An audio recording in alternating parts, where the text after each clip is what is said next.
We have a thing going on right now in D.C.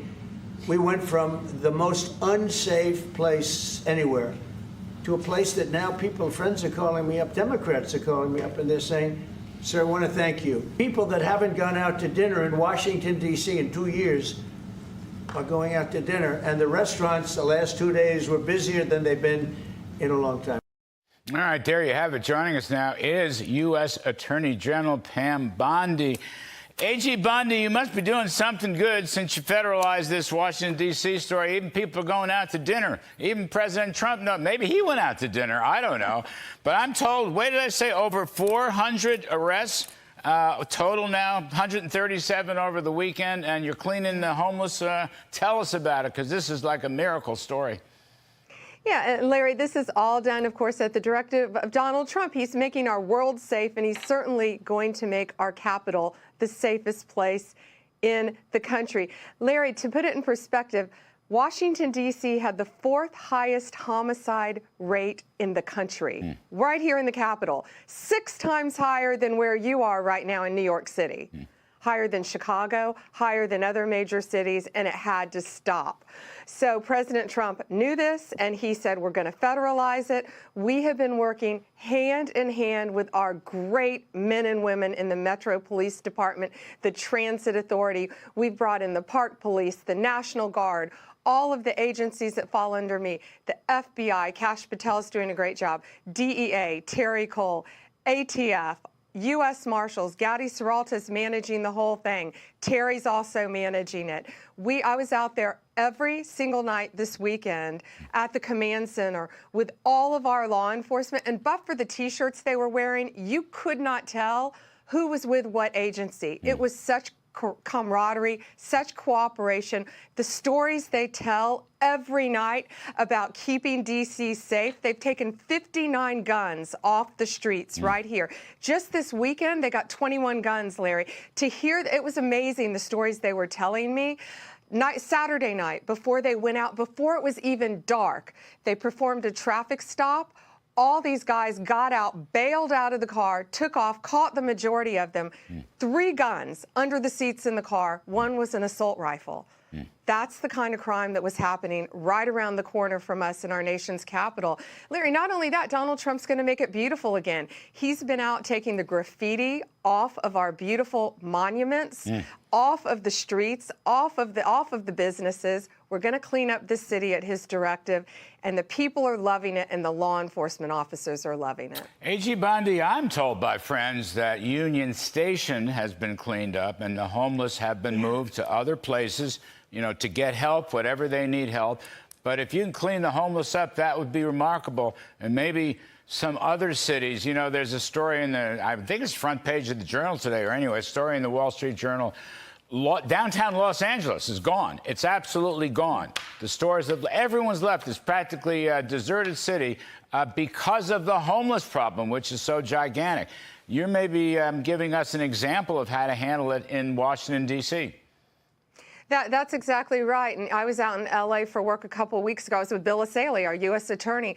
They had to stop the cars to pick up a homeless man who was just sitting in the middle of the road. No one was doing anything. The beautiful businesses had spray paint on them. Places were boarded up. I had never seen L.A. like that in my life. And President Trump is not going to let that happen anywhere around our country. If the governors are going to disregard it, the president certainly is not. Part of this story in Washington, D.C. is also a sanctuary city problem.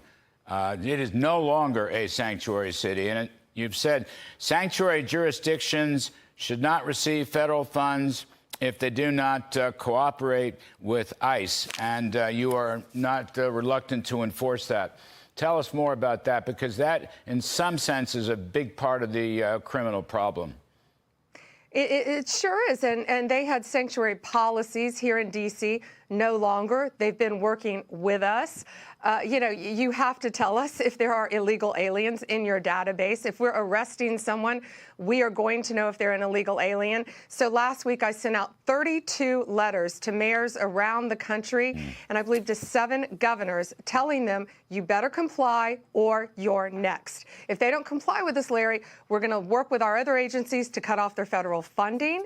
We are going to send in law enforcement just like we did during the LA riots, just like we're doing here in Washington, D.C. And if they're not going to keep their citizens safe, Donald Trump will keep them safe. That's what this is all about, making America safe again. That was his only directive, and that's what we're doing.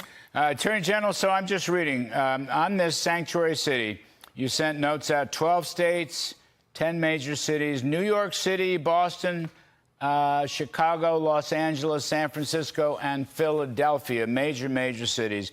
We fret about that a lot here in New York City. Are they complying? I mean, how is this working? Some are, some are not. We've already sued New York. We've already sued Illinois. And if they don't comply, we're going to sue them. We're going to take away your federal funding. You're going to have to comply. We're going to send in law enforcement. If you're not going to do your job, we're going to do it for you to keep our citizens safe. Our great men and women in the National Guard are ready to go. They have been working hand in hand with our park services here in D.C.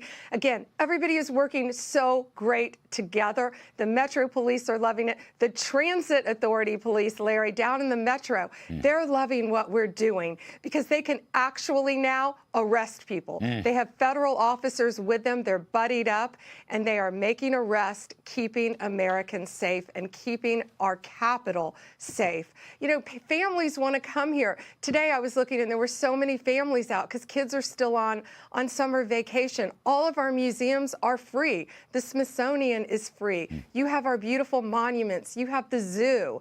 And families deserve to be able to go there. Listen, our law enforcement officers are telling us that people are coming up to them on the street, and they said a lot of people are walking by whispering, saying, thank you, thank you, thank you. They're hearing stories every single night and day of people saying that they feel safe now to walk their own neighborhood where they live because of what our great men and women in law enforcement are doing at the directive of the president. And going out to dinner, according to the president. And Going out to dinner. Attorney General Pam Bondi, I know you're busy. Thank you ever so much for coming on. We appreciate it, ma'am. Thank you.